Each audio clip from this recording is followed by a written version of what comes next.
ছোট্ট ছোট্ট বিষয় নিয়ে খালি দ্বন্দ্ব করত, ঝগড়া করত।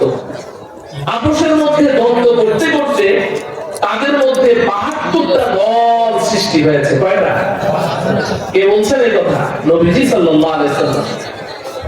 নবীজি কি বনি ইসরাইল যখন দুনিয়াতে ছিল তখন নবীজি দুনিয়াতে ছিলেন? কথা বলেন, ছিলেন? তো নবীজি জানলেন কি করে? আল্লাহ পাক ওহীর মাধ্যমে জানিয়েছেন। ভালো করে বুঝেন। তো নবীজি বলছেন যে বনি ইসরাইল তারা আপোষের মধ্যে দ্বিমত করত, ইখতিলাফ করত এবং আপোষের মধ্যে দ্বন্দ্ব ঝগড়া করতে করতে তাদের মধ্যে ৭২টি দল সৃষ্টি হয়েছে। নবীজি বলেন আমার উম্মতের মধ্যেও এমন একটা সময় আসবে, আমার উম্মতের মধ্যে এমন একটা দুঃসময় আসবে, একটা খারাপ সময় আসবে যে আমার উম্মত তারাও নিজেদের মধ্যে ছোট্ট ছোট্ট বিষয় নিয়ে দ্বন্দ্ব করবে, ঝগড়া করবে, দ্বিমত করবে, প্রত্যেকেই নিজের মতকে প্রাধান্য দিবে, কেউ আরেকজনের মতটা মেনে নিতে চাইবে না। এইভাবে আমার উম্মতের মধ্যেও দল সৃষ্টি হবে, হতে হতে আমার উম্মত ৭৩ দলে বিভক্ত হয়ে যাবে। নাউযুবিল্লাহ। বনি ইসরাইলের চেয়ে কম না বেশি? বেশি। নবীজি বলছেন আমার উম্মতের মধ্যে ৭৩টি দল সৃষ্টি হবে। এরপরে নবীজি বললেন ভয়ঙ্কর একটি কথা, ভয়ঙ্কর একটি কথা আমার প্রিয় ভাইয়েরা। নবীজি বলেন কুল্লুহুম ফিন্নার ইল্লা বিল্লাতান ওয়াহিদা। এই আমার সাহাবীরা শুনো, আমার উম্মত যখন এভাবে বিভক্ত হয়ে যাবে, উম্মতের মধ্যে ডিভাইডেশন হয়ে যাবে, ৭৩টি দল হবে, আমি রাসূল ঘোষণা দিচ্ছি তার মধ্যে ৭২টি দল জাহান্নামী হবে। নাউযুবিল্লাহ। ৭৩টি দলের মধ্যে কয়টি দল জাহান্নামী হবে? ৭২টি দল জাহান্নামী হবে। ইল্লা বিল্লাতান ওয়াহিদা। নবীজি বলেন একটি মাত্র দল জান্নাতি হবে। সুবহানাল্লাহ। একটি মাত্র দল জান্নাতি হবে। সাহাবায়ে কেরাম নবীজির এই কথা শুনে ভীত সন্ত্রস্ত অবস্থায় নবীজিকে প্রশ্ন করলেন মান হিয়া ইয়া রাসূলুল্লাহ। ওহে আল্লাহর রাসূল, উম্মত যখন এমন একটা বিভীষিকাময় পরিস্থিতির মধ্যে পড়ে যাবে, উম্মতের মধ্যে যখন এমন ফিতনা ফাসাদ ঢুকে যাবে, উম্মত যখন এমন দল উপদলে বিভক্ত হয়ে যাবে, আর আপনার ভাষ্য মতে মাত্র ৭২টি দল, ৭৩টি দলের মধ্যে মাত্র একটি দল জান্নাতি হবে, ৭২টি দল জাহান্নামী হবে, ইয়া রাসূলুল্লাহ আপনি দয়া করে আমাদেরকে ওই যে একটি দল জান্নাতি হবে, ওই নাজাত প্রাপ্ত, মুক্তি প্রাপ্ত ওই জান্নাতি দলের পরিচয়টা আমাদেরকে একটু বলে দেন। আমরা ওই ৭২ দলের পরিচয় জানতে চাই না, কারণ আমরা তাদের অন্তর্ভুক্ত হতে চাই না। আমরা শুধু ওই একটি দলের নাম জানতে চাই, ওই একটি দলের পরিচয় জানতে চাই। যেই দলটি জান্নাতি হবে আমাদেরকে ওই দলের পরিচয় বলেন, আমরা নিজেদেরকে ওই দলের অন্তর্ভুক্ত করতে চাই। কি বলেন আমার প্রিয় ভাইয়েরা? আপনারা কি ওই দলের অন্তর্ভুক্ত হতে চান না? কারা কারা হতে চান? হে আল্লাহ, আপনি আমাদের সবাইকে নাজাত প্রাপ্ত, মুক্তি প্রাপ্ত, সত্যের পথের পথিক দলের অন্তর্ভুক্ত হওয়ার তৌফিক দান করেন। নবীজি পরিচয় দিয়েছেন, আমি বলছি না, আমার কথা নয়, নবীজি বলেছেন। যখন সাহাবায়ে কেরাম এই প্রশ্ন করলেন তো নবীজি এর উত্তর দিয়েছেন। নবীজির দেয়া এই উত্তরটা দেওয়ার আগে আমি ভূমিকা স্বরূপ আপনাদেরকে একটু কথা বলতে চাই। ও আমার প্রিয় ভাইয়েরা, এই যে নবীজি ভবিষ্যৎবাণীটা বলেছেন না যে আমার উম্মত ৭২ দলে বিভক্ত হবে, উম্মতের মধ্যে খালি ঝগড়া হবে, উম্মত বিভিন্ন দল উপদলে ছিন্ন বিচ্ছিন্ন হয়ে যাবে, প্রত্যেকেই শুধু নিজের মতকেই প্রাধান্য দিতে চাইবে, কেউ অন্যকে মানতে চাইবে না। এই যে নবীজি একটা খারাপ সময়, দুঃসময়ের কথা ভবিষ্যৎবাণী করেছেন, আমি কোরআন ও হাদিসের একজন নগণ্য ছাত্র হিসেবে, একজন নগণ্য আদনা তালিবুল ইলম হিসেবে আমার বারবার এই কথা মনে হয় যে নবীজি যেই সময়টির কথা ভবিষ্যৎবাণী করেছেন, আমি আপনি এই যে আপনারা, আমরা এখন ওই সময়ই পার করছি। এখন আমরা ওই সময়টি পার করছি। অতএব আপনারা শিক্ষিত মানুষ, বিবেকবান মানুষ, একটু চিন্তা করে দেখুন যে আমাদের বিপদটা কত মারাত্মক। বিশেষ করে আজকে এই ভরা মজলিসে, এই বিশাল মাহফিলে মাহফিলে আমি আমার যে সমস্ত দ্বীনদার, আল্লাহ প্রেমিক, রাসূল প্রেমিক, উলামা প্রেমিক, দ্বীনদার জেনারেল শিক্ষিত ভাইদেরকে দেখতে পাচ্ছি, আমার ওই দ্বীনদার জেনারেল শিক্ষিত ভাইদের বিপদটা সবচেয়ে বেশি, সবচেয়ে বেশি। বলবেন কেন? কারণ হলো যাদের কাছে কোরআন ও হাদিসের ইলম আছে তাদের হাতে একটা কষ্টি পাথর আছে।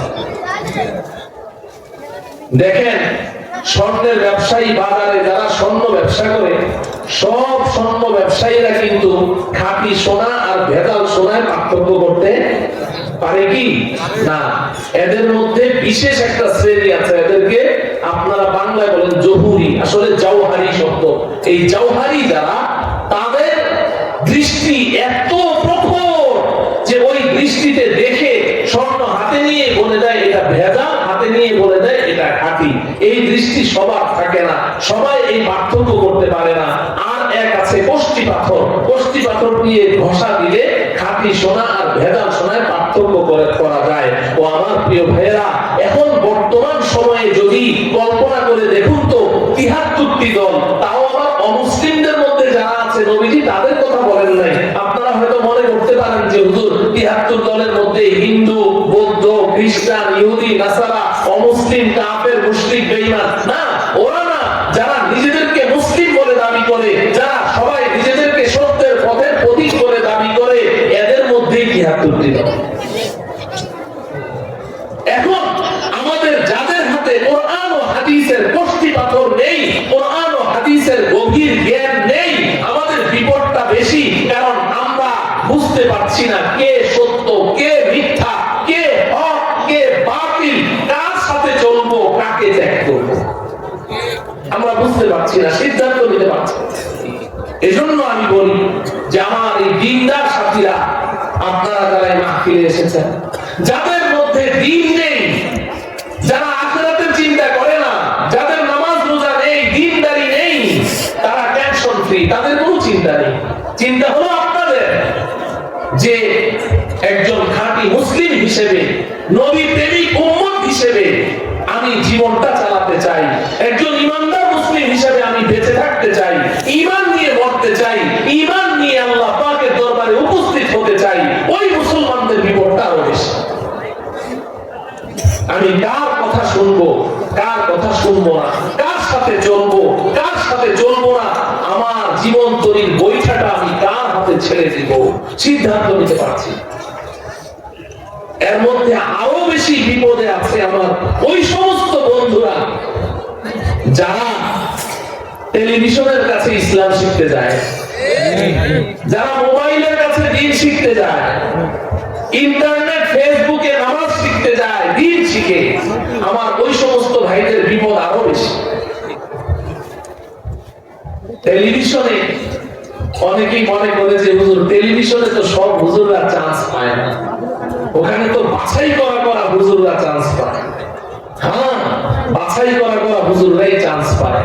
ও আমার প্রিয় ভাই, তবে সেই বাছাইটা আবার ভিন্ন রকমের বাছাই। কারণ হলো ছোটবেলায় আমরা টেলিভিশন শুনেছি, বিটিভি, বাংলাদেশ টেলিভিশন। আলহামদুলিল্লাহ, আল্লাহ পাক আমাদেরকে এমন পরিবারে, এমন পরিবেশে পাঠিয়েছেন যে এই সমস্ত গুনাহের কাছ থেকে আল্লাহ আমাদেরকে অনেক দূরে রেখেছেন। শুনতাম বাংলাদেশ টেলিভিশন, একটাই চ্যানেল। এখন টেলিভিশনের চ্যানেল কি একটা, দুইটা, তিনটা, অসংখ্য অসংখ্য। এই যে পাবলিক চ্যানেল গুলো আছে, এক একটা চ্যানেল, প্রত্যেকটা চ্যানেলের এক একজন করে মালিক আছে না? তো যেই টিভি চ্যানেলের মালিক যিনি, তিনি যেই চিন্তা চেতনা লালন করেন, ভালো করে বুঝেন, টেলিভিশনের যেই চ্যানেলের মালিক যেই চিন্তা চেতনা লালন করে, তার ওই চিন্তা চেতনা পাবলিকের সামনে প্রচার করতে পারবে এমন হুজুরকেই সে নির্বাচন করে। কোন টিভি চ্যানেলের মালিক সে যদি একজন বেদাতি হয়, কাদিয়ানী হুজুর সে নির্বাচন করে, ঠিক না? কোন চ্যানেলের মালিক যদি লামাযহাবী হয়, লামাযহাবী চিনেন? আহলে হাদিস নাম শুনেছেন? এখন চ্যানেলের মালিক আহলে হাদিস, তাহলে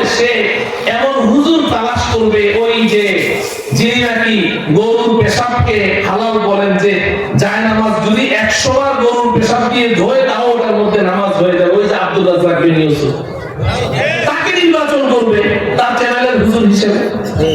কথা বুঝাতে পারলাম কি?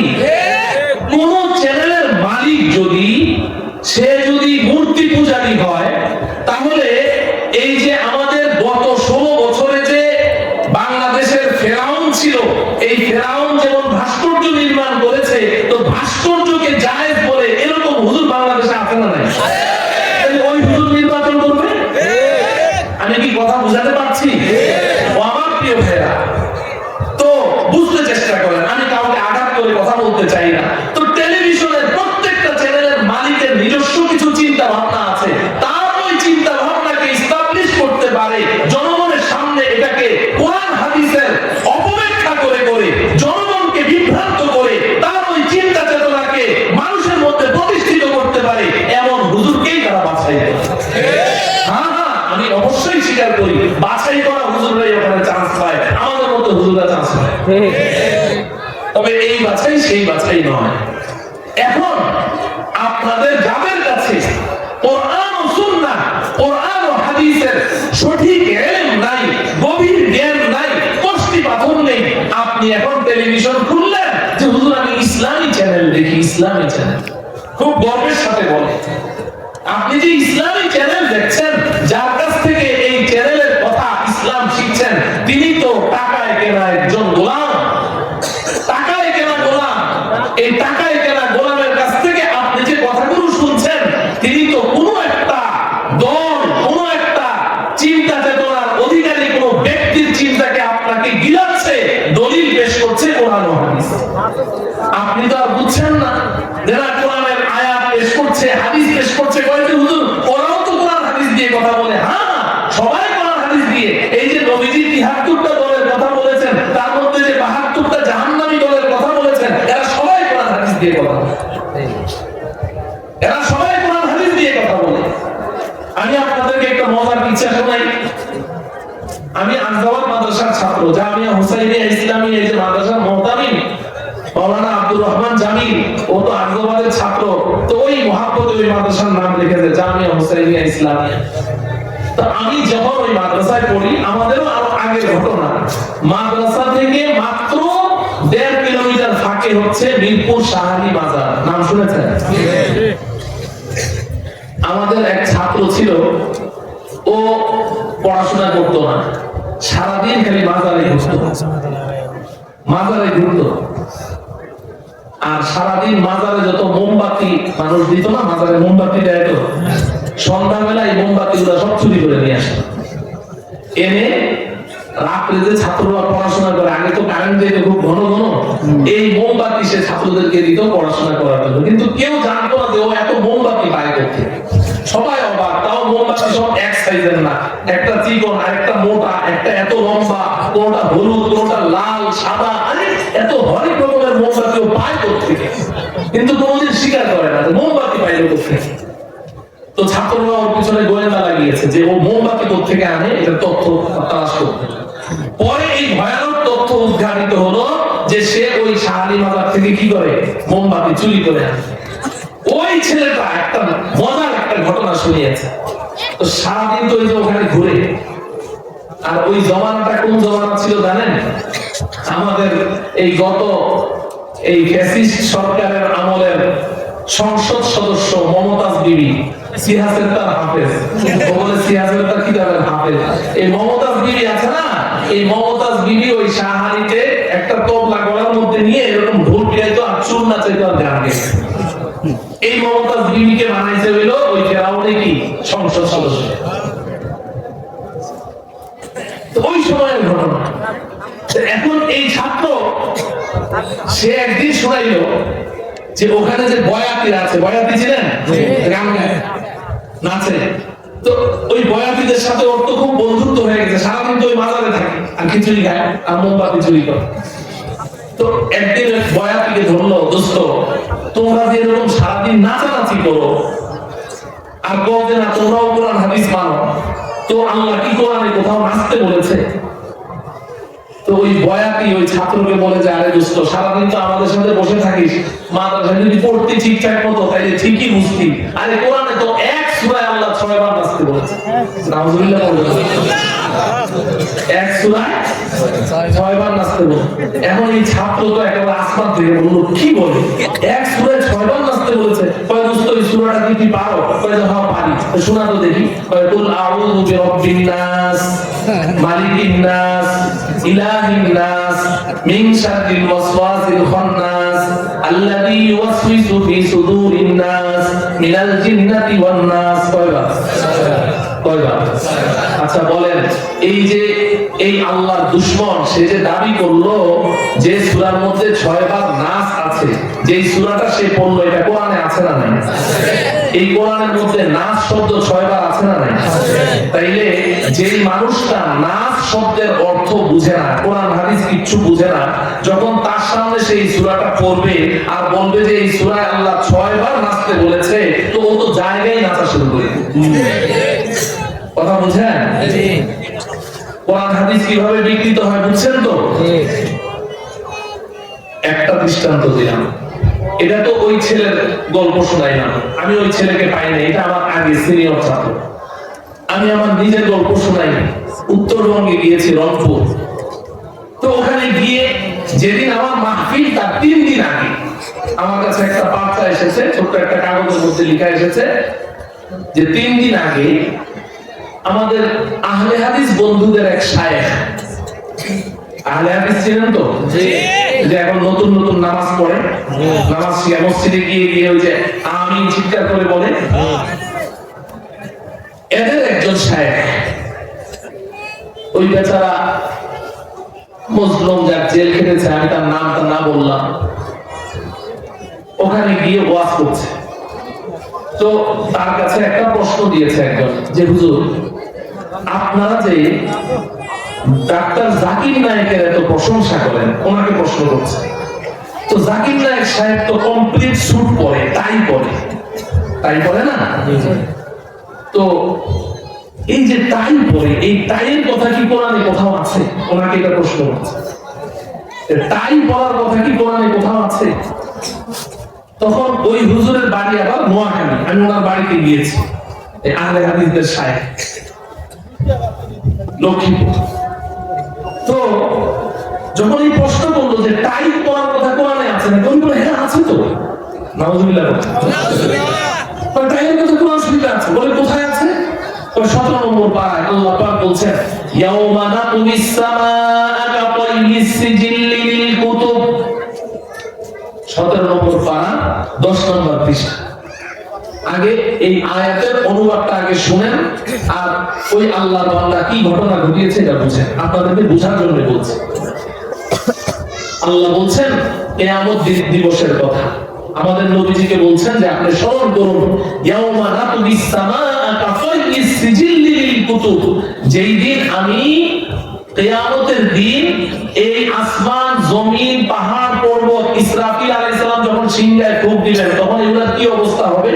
ওয়াতাকুনুল জিবালু কাল ইহনিল মানফুশ, আছে না নাই? যে পাহাড়গুলোকে ধুলিত তুলার মতো আপনি উঠতে দেখবেন, ধুলিত তুলা যেভাবে বাতাসে উড়ে এরকম পাহাড়গুলো উঠতে থাকবে। তো আসমান সম্পর্কে আল্লাহ বলছেন ইয়াউমা নাতুবিস সামাআ কাতাইয়িস সিজিল্লি লিল কুতুব, আমি আসমানকে লিখিত পাতার মতো দুমড়ে মুচড়ে ফেলে দেব, দুমড়ে মুচড়ে। অর্থাৎ সিজিল্লি লিল কুতুব, একটা কাগজের মধ্যে আপনি কিছু লিখলেন, লেখার পরে রাফ করলেন, তো লেখাটা কাটাকাটি হয়ে গেছে, এখন আর এটা আপনার প্রয়োজন নাই, এই কাগজটা আপনি এখন ফেলে দেন। কিভাবে? এরকম এই দুমড়ে মুচড়ে কাগজটা ডাস্টের মধ্যে এভাবে ফিকে ফেলে দেন কিনা, ঝুলির মধ্যে ফেলে দেন না? এটাকে বলা হয় তাইয়ুস সিজিল্লি লিল কুতুব। আমি আল্লাহ কিয়ামতের দিন আসমানকে এইভাবে দলিত মথিত করে একদম দুমড়ে মুচড়ে ফেলবো। এটা হচ্ছে এই আয়াতের অর্থ। কিয়ামত দিবসে আল্লাহ বলছেন কাতাইয়িস সিজিল্লি লিল কুতুব, এই আল্লাহর বান্দা যাদেরকে আপনারা এখানে থাকলেও থাকতে পারেন, যে না শায়েখরা যা বলে আমরা আহলে হাদিস, আরে তোমরা তো আহলে হাদিস না, আহলে শায়েখ। আহলে হাদিস মানে তো যারা হাদিস মানে, তুমি তো বোম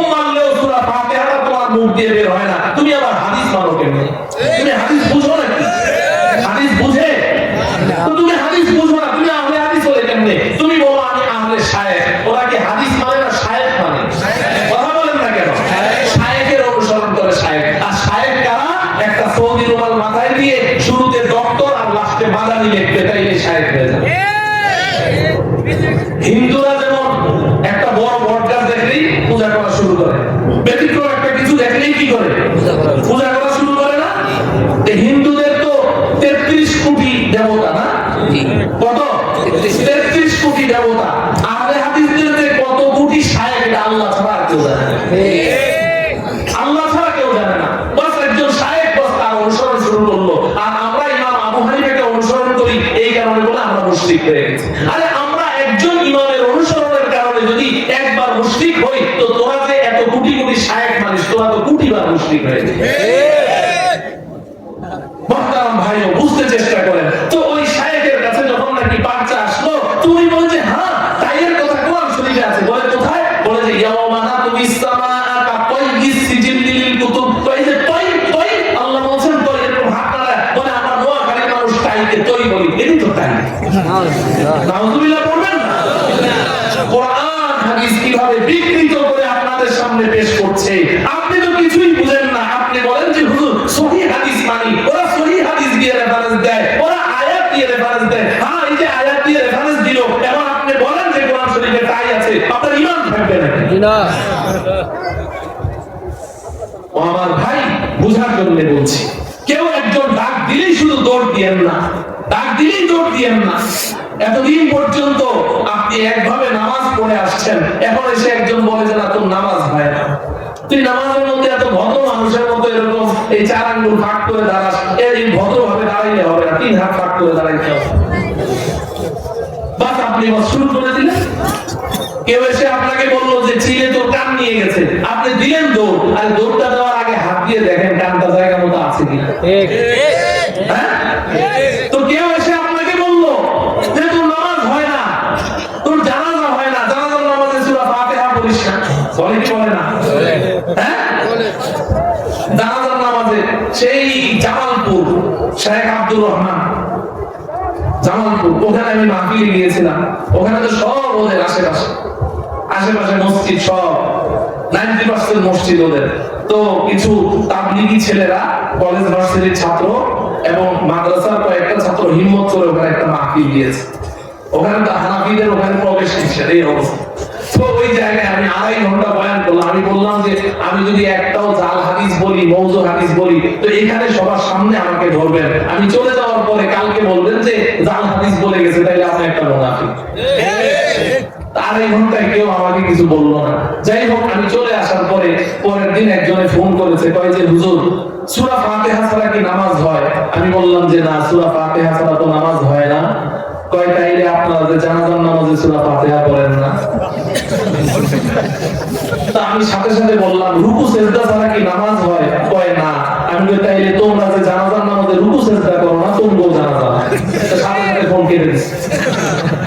কথা বুঝেন? তো বিভ্রান্ত করছে, বিভ্রান্ত। আমি আপনাদেরকে বোঝাতে চেষ্টা করছি, বিভ্রান্ত হওয়ার কোনো সুযোগ নেই, বিভ্রান্ত হওয়ার কোনো সুযোগ নেই। কিন্তু আমার প্রিয় ভাইয়েরা, নবীজি বলেছেন 72টা দল আপনাকে চারদিক থেকে টানছে, 72টা দল আপনাকে চারদিক থেকে টানছে। অক্টোপাসের মতো আয় আমার দলে আয়, আমি সঠিক, আমি সঠিক, আমি সঠিক। আপনি যাবেন কোথায়? এজন্য ওই হক জামাত, সত্যের পথের পথিক, সত্যের পতাকাবাহী জামাত, জান্নাতি জামাত, মুক্তিপ্রাপ্ত, নাজাতপ্রাপ্ত জামাত, ওই জামাতটা চেনার দরকার আছে না নাই? আপনারা চিনতে চান? আমি ওই ব্যাপারে দুটো কথা বলতে চাই, মনে কষ্ট নেবেন না। আমি আপনাদের সম্মুখে যে আয়াত তেলাওয়াত করেছি, সূরা আলে ইমরান 106 এবং 7 নম্বর আয়াত আমি তেলাওয়াত করেছি। মনে রাখবেন সূরার নাম কি? সূরার নাম কি? আয়াত নম্বর কত? 106-7 মনে রাখবেন। মাশাআল্লাহ, অনেক মানুষ মনোযোগ দিয়ে বয়ান শুনে, অনেক মানুষ। আমি গতকালকে ওই সিংগাইয়ের একখানে অনেক ভিতরে এক মাহফিলে গিয়েছি। তো ওখানে বয়ান শেষ করার পরে একজন ডাক্তার সম্ভবত বলছি, হুজুর গত বছর আপনি এই ওয়াজটা করেছিলেন, ওয়াজটা তো আমার মনে আছে কিন্তু আয়াত নাম্বারটা মনে নেই। ওয়াজটা সে সংক্ষেপে আমাকে শুনাইল, এই কথাগুলো বলেছে। অনেক মানুষ মনোযোগ সহকারে বয়ান শুনে, কিন্তু আজকাল তো ওয়াজ মাহফিল হলো কৌতুকের মঞ্চ, মজা নিতে আসে, মজা নিতে। বলে যে হুজুর ওয়াজ জমাইবার পারে নাই, ওই যে ওয়াজটা কি করবার পারে না, জমাইবার পারে না। আজকে আসে সুর শোনার জন্য, না হলে কিছু ইচ্ছা কাহিনী শুনবে, আর না হলে মঞ্চ গরম করবে, আর সবাই খালি চিৎকার করে স্লোগান দিবে। এগুলো শোনার জন্য আসে, শিখার জন্য আসে না। খুব কম মানুষ আসে। আলহামদুলিল্লাহ, আপনারা যে আমার এই সমস্ত এই নিরামিষ কথাগুলো মনোযোগ দিয়ে শুনছেন, আপনাদের শুকরিয়া আদায় করছি। সবাই বলি আলহামদুলিল্লাহ। আমি তো বক্তা না, আমি ওই ক্লাসে ছাত্রদের সামনে যেভাবে কথা বলি, মাহফিলে ওইভাবে কথা বলি। আল্লাহ পাকের মেহেরবানিতে মানুষ কথাগুলো শুনে আপনারা একটু বুঝতে চেষ্টা করেন। তো এই আয়াতের মধ্যে আল্লাহ পাক কি বলে শোনেন, ইয়াউমা তাবিয়াদ্দু বুজুহু ওয়া তাসওয়াদ্দু বুজুহ। আল্লাহ পাক বলেন, আমাদের নবীজিকে বলছেন, ও বন্ধু আপনি স্মরণ করুন ওই দিনের কথা, যেই দিন আমি দুনিয়ার সমস্ত মানুষকে দুই ভাগে বিভক্ত করে ফেলব। সুবহানাল্লাহ। কয় ভাগে? দুনিয়াতে যত দলই থাক না কেন, আমি ওই দিন দুই দল করে ফেলব। সেই দিনটা কোন দিন? কিয়ামতের দিন, হাসরের ময়দানে। আল্লাহ বলছেন, আমি আল্লাহ মানুষদেরকে দুই দলে বিভক্ত করব, দুই দলে। ওখানে আর তিন নম্বর কোন দল থাকবে না। এরপর আল্লাহ পাক বলছেন, এই যে দুই দল করব, তাবিয়াদ্দু বুজুহ তাসওয়াদ্দু বুজুহ। একদল মানুষের চেহারা থাকবে নূরে নূরান্বিত, আলোক উজ্জ্বল এবং সাদা শুভ্র আলোকিত, জ্বলজ্বল করতে থাকবে তাদের চেহারাগুলো। সুবহানাল্লাহ। আর ওয়া তাসওয়াদ্দু বুজুহ, আরেক দল মানুষের চেহারাগুলো নিকষ কালো, ভয়ানক, বিভৎস হয়ে যাবে, দেখলেই ভয় লাগবে, একেবারে কয়লার মতো কালো থাকবে চেহারা। নাউযুবিল্লাহ। দুই দল, এক দলের চেহারা থাকবে আলোকিত নূরান্বিত, আরেক দলের চেহারা থাকবে অন্ধকার কালো এবং ভয়ানক। এরপর আল্লাহ পাক বলছেন, ফাআম্মাল্লাযীনা আসওয়াদ্দাত বুজুহুহুম আকাফারতুম বা'দা ঈমানিকুম ফাযুকুল আযাবা বিমা কুনতুম তাকফুরুন। এই আয়াতে আল্লাহ পাক বলছেন, খোলাসা হচ্ছে যে মানুষগুলোর চেহারা নিকষ কালো, ভয়ানক, বিভৎস হবে, এই মানুষগুলোকে জাহান্নামে নিক্ষেপ করা হবে। ওয়া আম্মাল্লাযীনা বিয়াদ্দাত বুজুহুহুম ফাফি রাহমাতিল্লাহ হুম ফিহা খালিদুন। আল্লাহ পাক বলেন, আর যে মানুষগুলোর চেহারা থাকবে নূরে নূরান্বিত, আলোকিত, উজ্জ্বল, শুভ্র, আল্লাহ পাক ওই মানুষগুলোকে রহমতের চাদর দিয়ে পরিবেষ্টন করে তাদেরকে জান্নাতে প্রবেশ করিয়ে দিবেন এবং চিরকাল তারা জান্নাতেই থেকে যাবে। এই হলো এই আয়াতের অনুবাদ। এই আয়াতের তাফসীরে জগৎ বিখ্যাত মুফাসসিরে কোরআন আল্লামা জালালউদ্দিন সুয়ুতী রাহমাতুল্লাহি আলাইহি, তার তাফসীরের কিতাব একটা তো উলামায়ে কেরাম সবাই ছিলেন, তাফসীরে জালালাইন, যেটা আমাদের কওমি মাদ্রাসায় সিলেবাসভুক্ত তাফসীরে জালালাইন, কিন্তু এটা অত্যন্ত সংক্ষিপ্ত কিতাব। আল্লামা জালালউদ্দিন সুয়ুতী রাহমাতুল্লাহি আলাইহির মুতাওয়াল মুফাসসাল বিস্তারিত তাফসীরের কিতাব হলো তাফসীরে আদ-দুররুল মানসুর। এই কিতাবের মধ্যে আল্লামা জালালউদ্দিন সুয়ুতী রাহমাতুল্লাহি আলাইহি একেবারে অবিচ্ছিন্ন বর্ণনা ধারায় মুত্তাসিলুস সনদে হযরতে আবু সাঈদ খুদরি রাদিয়াল্লাহু তাআলা আনহু, আব্দুল্লাহ ইবনে মাসউদ রাদিয়াল্লাহু তাআলা আনহু, এই দুই সাহাবী বর্ণনা সূত্রে এনেছেন যে এই দুই সাহাবী নবীজিকে প্রশ্ন করলেন, ইয়া রাসূলুল্লাহ, হাসরের ময়দানে যেই মানুষগুলোর চেহারা থাকবে নূরে নূরান্বিত, আলোকিত, উজ্জ্বল এবং ফলশ্রুতিতে আল্লাহ পাক তাদেরকে রহমতের চাদর দিয়ে পেঁচিয়ে জান্নাতে প্রবেশ করাবেন, ইয়া রাসূলুল্লাহ, ওই মানুষগুলোকে দুনিয়াতে চিনব কেমনে? ওই মানুষগুলোকে চেনার দরকার আছে না নাই? ওই দলেরই তো অন্তর্ভুক্ত হওয়া লাগবে নাকি? তো আবু সাঈদ খুদরি রাদিয়াল্লাহু তাআলা আনহু, আব্দুল্লাহ ইবনে মাসউদ রাদিয়াল্লাহু তাআলা আনহুমা, দুই সাহাবী জিজ্ঞাসা করলেন, ইয়া রাসূলুল্লাহ, ওই মানুষগুলোকে আমরা দুনিয়াতে কেমনে চিনব? চেনার কোনো উপায় আছে কিনা? নবীজি সাল্লাল্লাহু আলাইহি ওয়াসাল্লাম জবাবে বললেন, হুম আহলুস সুন্নাতি ওয়াল জামাআহ। দুনিয়াতে এদের পরিচয় হলো এরা হবে আহলুস সুন্নাতি ওয়াল জামাআহ। সুবহানাল্লাহ। আহলে সুন্নাত ওয়াল জামাআহ নবীজি বলেন। এই riwayatটা মাওকুফ সনদে, মাওকুফুন আলা ইবনে আব্বাস হযরত আব্দুল্লাহ ইবনে আব্বাস রাদিয়াল্লাহু তাআলা আনহুমা থেকে মাওকুফান তাফসীর ইবনে কাসীরের মধ্যেও আছে। তাফসীর ইবনে কাসীরে আল্লামা ইবনে আব্বাস রাদিয়াল্লাহু তাআলা আনহু তিনি বলেছেন যে ইয়াউমা তাবিয়াদু বুজুহুম আহলুস সুন্নাতি ওয়াল জামাআহ, যাদের চেহারা থাকবে জঞ্জল হাসরের ময়দানে, দুনিয়াতে এদের পরিচয় হলো এরা আহলে সুন্নাত ওয়াল জামাআহ। কথাগুলো মাথায় রাখেন। এবার আসেন, আমি যে হাদিসটা শুরুতে আপনাদেরকে শুনিয়েছিলাম যে নবীজি বললেন আমার উম্মতের মধ্যে ৭৩ দল হবে, ৭২ দল জাহান্নামী হবে, একটা মাত্র দল জান্নাতি হবে। মনে আছে হাদিসটা? সাহাবায়ে কেরাম কি প্রশ্ন করলেন?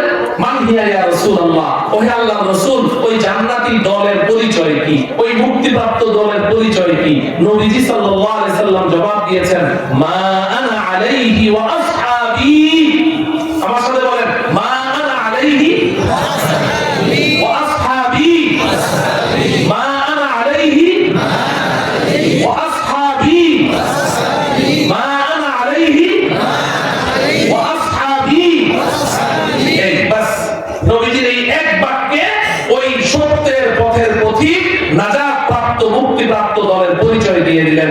যে তোমরা জানতে চাও ওই একটি দল জান্নাতি দলের পরিচয়? বলে হ্যাঁ ইয়া রাসূলুল্লাহ, জানতে চাই। নবীজি বললেন, মা আনা আলাইহি ওয়া আসহাবি, আমি এবং আমার সাহাবা যেই আদর্শের উপরে প্রতিষ্ঠিত আছি, আমার সুন্নাত এবং আমার সাহাবাদের সুন্নাতের উপরে যেই দলটি প্রতিষ্ঠিত থাকবে, একমাত্র ওই দলটি হবে নাজাত প্রাপ্ত মুক্তিপ্রাপ্ত।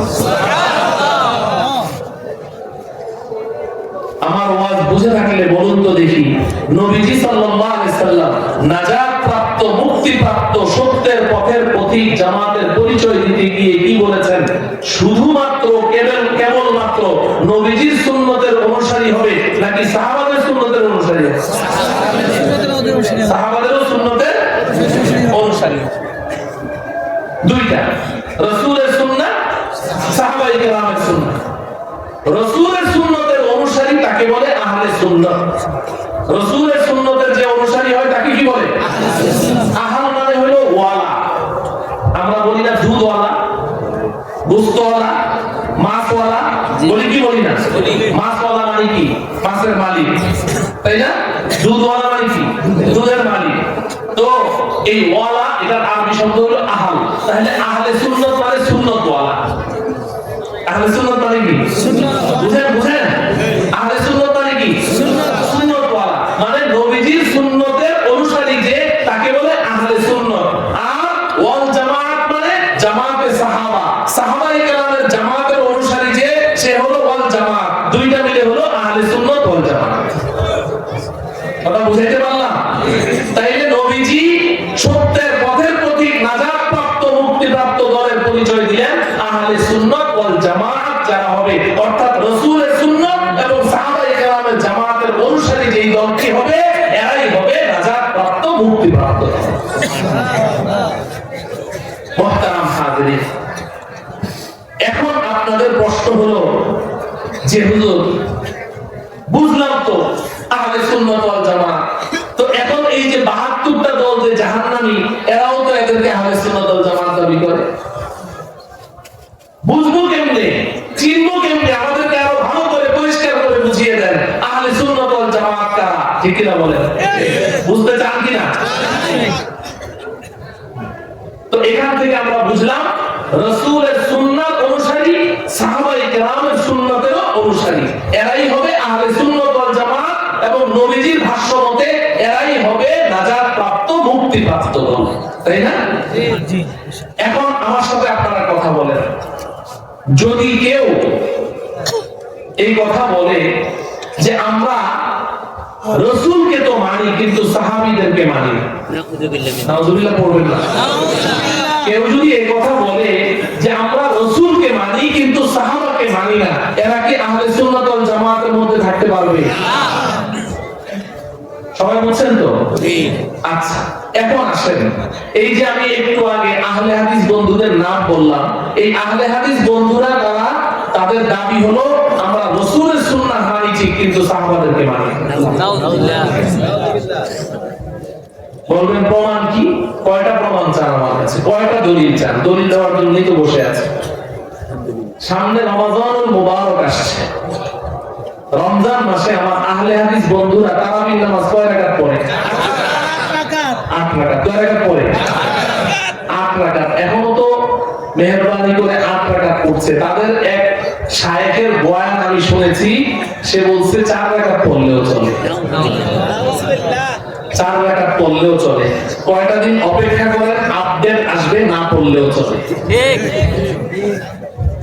এই যে 8 রাকাত তারাবি পড়ে, আমি নিজের কানে শুনেছি তাদের এক মসজিদে মুসল্লিদেরকে তো তারা অন্ধ বানিয়ে রেখেছে, সহিহ হাদিস বুখারী শরীফ বানায় দিয়েছে, ওই যে এইভাবে তাই কোরআন শরীফে তাই আছে।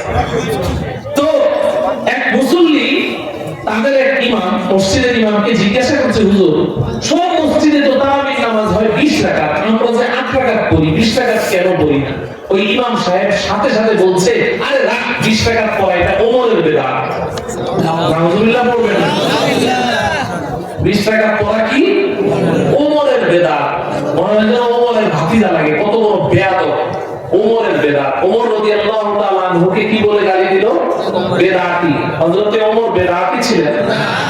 কথা বলে না। হযরতে ওমর বেদাতি ছিলেন? আরে নবীজি সাল্লাল্লাহু আলাইহি সাল্লাম ইরশাদ করেন, লাউ কানা বাদি নাবিয়্যুন লাকানা উমর। নবীজি বলেন, আমার পরে তো আর কোনো নবী আসবে না। যদি আল্লাহ কাউকে নবী বানিয়ে পাঠাতেন, তাহলে আমার ওমরকে নবী বানিয়ে পাঠাতেন। আর সেই ওমরকে বেদাতি বলছে। প্রশ্ন করা হচ্ছে যে অন্যান্য মসজিদে তো জুমার নামাজে আযান হয় 2টা, আপনারা জুমার নামাজে আযান কয়টা দেন? কথা বলে না। জুমার নামাজে আযান কয়টা হয়? 2টা। এখন না পাই নাই। সে প্রশ্ন করছে, হুজুর আমরা যে একটা আযান দেই, ওই যে আরে জুমার দ্বিতীয় আযান, এটা তো ওসমানের আবিষ্কার, এটা ওসমানের বিদআত। আরো জোরে বলেন না। ওসমানকে বেদাতি বলে গালি দিচ্ছে। ওসমানকে বেদাতি বলে গালি দিচ্ছে। আমার আহলে হাদিস বন্ধুদের ফতোয়া, কোন স্বামী যদি তার স্ত্রীকে যদি একসাথে যদি 3 তালাক দেয়, তো তালাক হয় একটা। স্বামী স্ত্রীকে 3 তালাক দিলে তালাক হয় একটা। আমি কুড়িগ্রাম গিয়েছি, উত্তরবঙ্গ। কুড়িগ্রামের নাম শুনেছেন না? তো কুড়িগ্রামে যাওয়ার পরে কুড়িগ্রামের মাহফিলে আমাকে একটা প্রশ্ন করেছে যে হুজুর 3 তালাক দিলে কয়